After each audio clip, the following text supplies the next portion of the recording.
Voilà notre invité qui nous rejoint et qui est avec nous sur ce plateau. Bonsoir. Bonsoir madame. Comment vous allez? Je vais super bien. Valentin Agassou, Tout à fait. Espérant Digital. Oui. Avec vous donc ce soir, on s'intéresse justement à la riposte contre le coronavirus. On a tous constaté, et je suppose que vous avez fait le même constat que moi, qu'au lendemain justement de cette pandémie, beaucoup d'internautes béninois se sont mis dans la danse, que ce soit la prévention, que ce soit les mesures justement. Tout le monde est là, on est emballé, on ne fait que produire du contenu sur la COVID-19. Qu'est-ce qui explique cet engouement? Non, il faut déjà dire que, comme aujourd'hui, la Covid est déclarée par l'Organisation mondiale de la santé comme étant une pandémie, donc il faudrait que tous nous soyons informés. C'est vrai qu'au Bénin, souvent, on n'a pas trop peur quand on déclare peut-être une pandémie.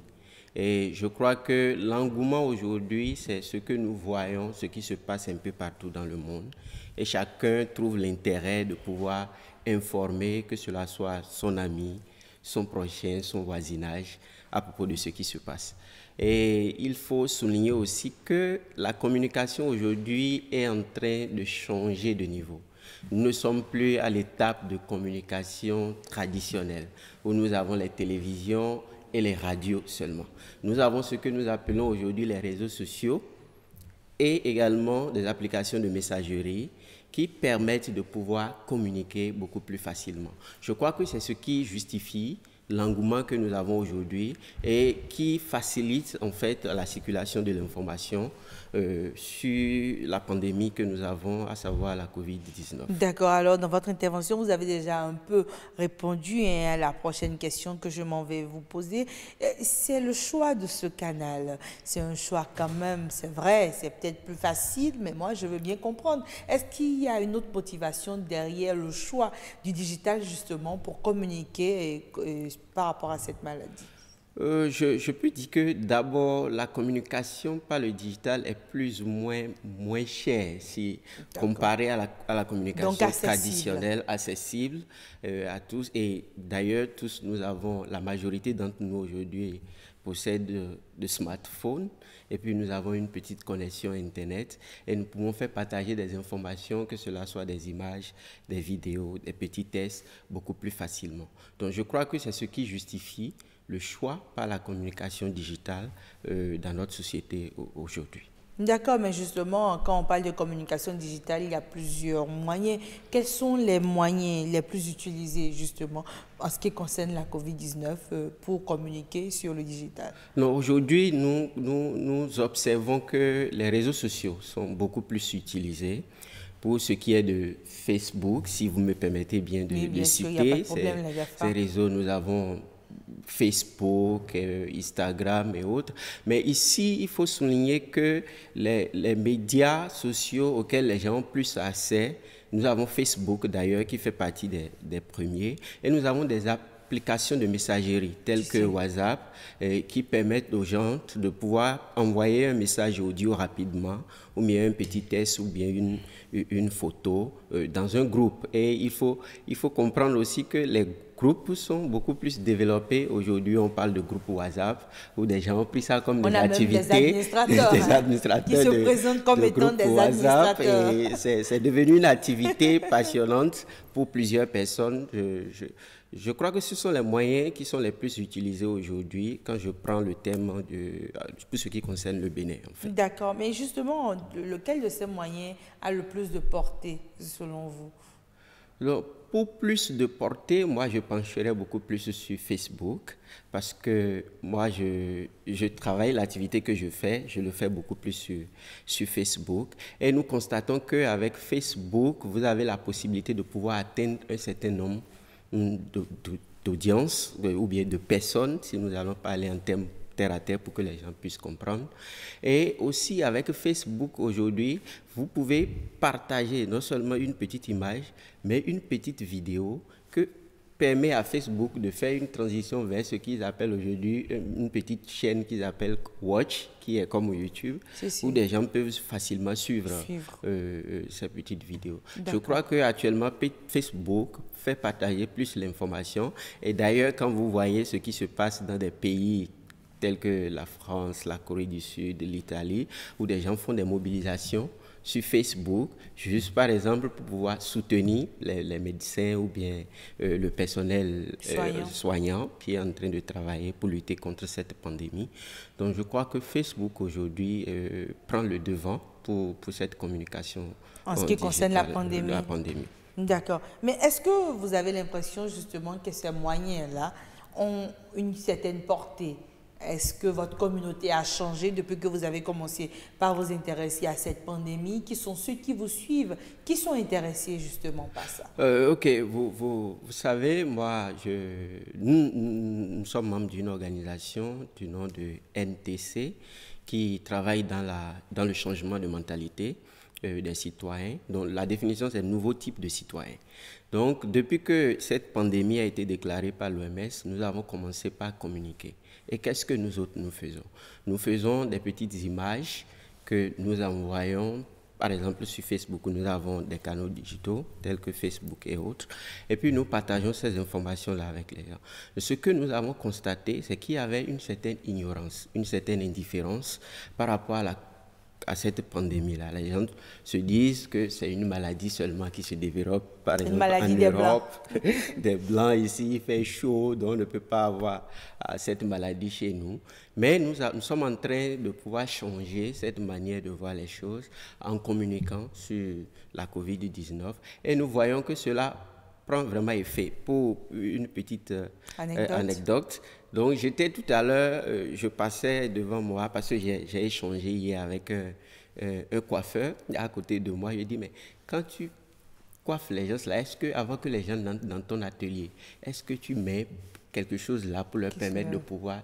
Et tout à l'heure, je prenais par là et effectivement, j'ai été surpris de voir qu'il a préparé quelque chose pour que les gens puissent laver les mains et autres avant de pouvoir entrer dans le salon de coiffure. Alors, dites-nous un peu, quel pourrait être l'impact de l'usage de ce canal-là dans la lutte contre la COVID-19? Je pense que l'impact serait beaucoup plus positif si je vais parler en ces termes. Mais il faut noter qu'aujourd'hui aussi, il y a ce que nous appelons les phénomènes de fake news qui se développent et il faut beaucoup faire attention. C'est-à-dire, avant de partager, par exemple, une information, donc il faut vérifier. D'abord l'information, voir la véracité, est-ce que c'est véridique ce qui est en train d'être dit, et avant de pouvoir passer l'information.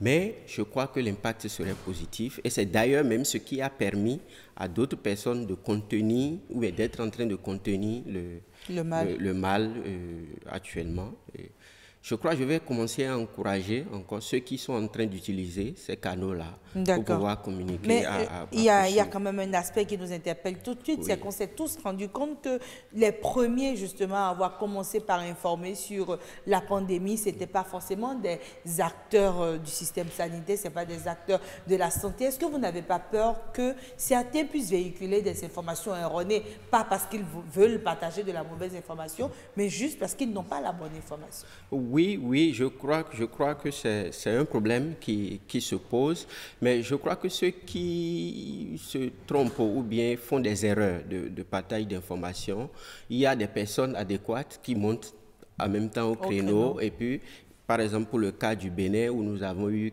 des informations par rapport aux gens du gouvernement qui ont été contaminés et autres, de prendre les dispositions. Mais nous avons eu des autorités qui se sont montrées au créneau pour donner la bonne information. C'est vrai qu'il faut, peut-être dans l'objectif de partager l'information, il faut aussi prendre ces dispositions pour pouvoir partager la bonne information. C'est ce que j'ai juste à conseiller aussi. Alors là, c'est pour ceux justement qui sont influenceurs, ceux qui partagent du contenu, mais pour le consommateur lambda que vous et moi, nous sommes justement, dites-nous un peu, entre intox, infox, info, pas toujours facile de faire le choix, de s'assurer d'avoir vraiment la bonne information. Comment est-ce que je sais que je suis en face d'une personne qui me donne une information sérieuse? Bon, au fait,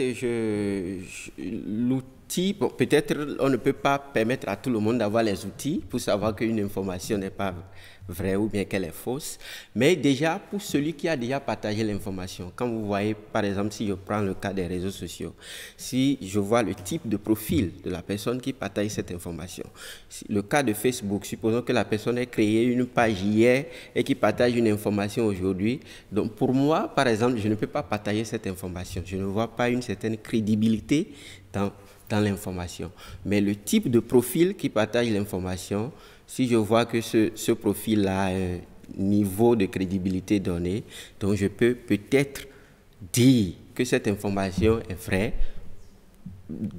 d'une part, et pouvoir la partager. Mais cela n'est pas toujours justifié, parce que nous avons aussi des grandes chaînes de télévision aujourd'hui qui peuvent aussi se tromper. Mais la seule chose que je peux dire, c'est qu'il faut toujours vérifier l'information au niveau de 2 ou 3 canaux pour voir si l'information... Alors, le temps qui nous était parti est terminé, mais je voudrais quand même avoir votre avis sur ce sujet. Que pensez-vous justement de ceux qui pensent qu'on en fait un peu trop justement sur les réseaux sociaux et que nous entraînons une forme de psychose liée à cette pandémie Covid-19? Donc, je vais dire que peut-être l'information n'est pas perçue de la même manière. Pas tous. C'est pour ça peut-être qu'il y a cette peur qui peut peut-être venir de partage d'informations. Ce qu'il faut dire, c'est qu'il faudrait que les gens comprennent que le mal existe et que l'information que les uns et les autres partagent sur les réseaux sociaux, c'est pour pouvoir les tenir en haleine, les informer sur les gestes barrières que nous avons, les gestes simples, hein, se laver les mains et garder la distanciation de 1 mètre et limiter ses déplacements un peu partout. Donc je crois que tout ceci, ce n'est pas pour donner de la peur, mais c'est juste pour pouvoir informer, prévenir pour que nous soyons préservés de ce mal-là. Alors merci Valentin Agosso, nous disons ici sur ce plateau, vous êtes expert en digital et avec vous justement on s'est intéressé à ce digital-là qui est en premier plan face au coronavirus. Ce sera tout pour ce plateau d'experts.